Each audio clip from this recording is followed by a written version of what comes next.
Valentine's Day. I'm a nerd.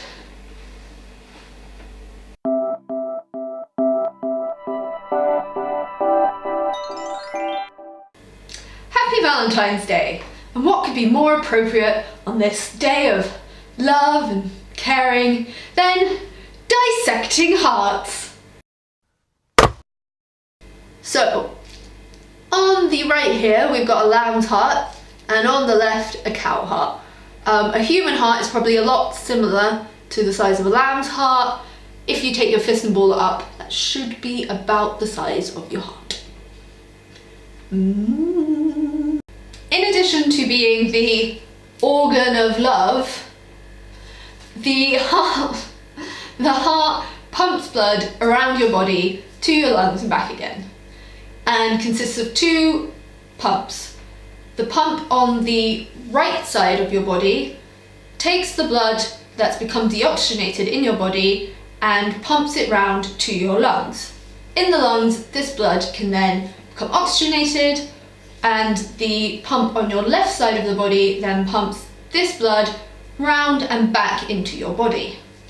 Ta-da! So here we have our bovine heart, and I've made an incision down the right hand side of the heart.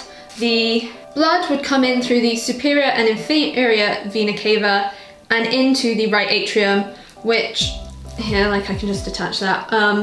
There's the top of where the atrium would be, but it's been chopped off. The blood then flows through the tricuspid valve, and you can see the valve is here. There's the heart strings which keep the valve in the right position so that blood can only go, blood clot, one way down into the right ventricle.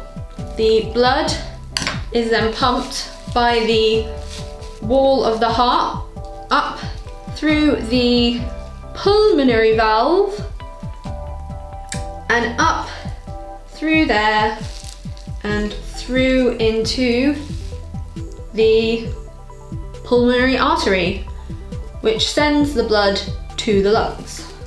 This is the left side of the heart, and as you can see, again, the atrium is missing, but essentially what we have is the mitral valve, where the blood comes in from the pulmonary vein and the left atrium and then passes through the mitral valve to get to the left ventricle. Again, you can see all the heart strings that are keeping the mitral valve in place and stopping blood from flowing in the wrong direction through the heart as it pumps. The blood then travels through the left ventricle and up into this hole here. This then takes the blood through the aortic valve into the aorta. Now, it's worth noting that the right side of the heart has a much thinner wall than the left side, which you can see if I hold these two cross sections up. There's a lot more muscle for pumping the blood in the left side than in the right. And this is because, if you think about it, the right side just has to pump blood to the lungs, whereas the left side has to pump blood around the whole entire body. And some interesting facts for you: the circulatory system in the body, if you took all the arteries, veins, capillaries and everything and laid it out for your whole entire body, it would go around the whole circumference of the earth more than 2 times. Most of that is your capillaries, which are so thin, and they don't take up much volume in your body, but they are incredibly long. And so your heart has to work really hard to pump the blood around all of that. So that's why the left side is a big beefy chap, whilst the right side is a nice lean machine.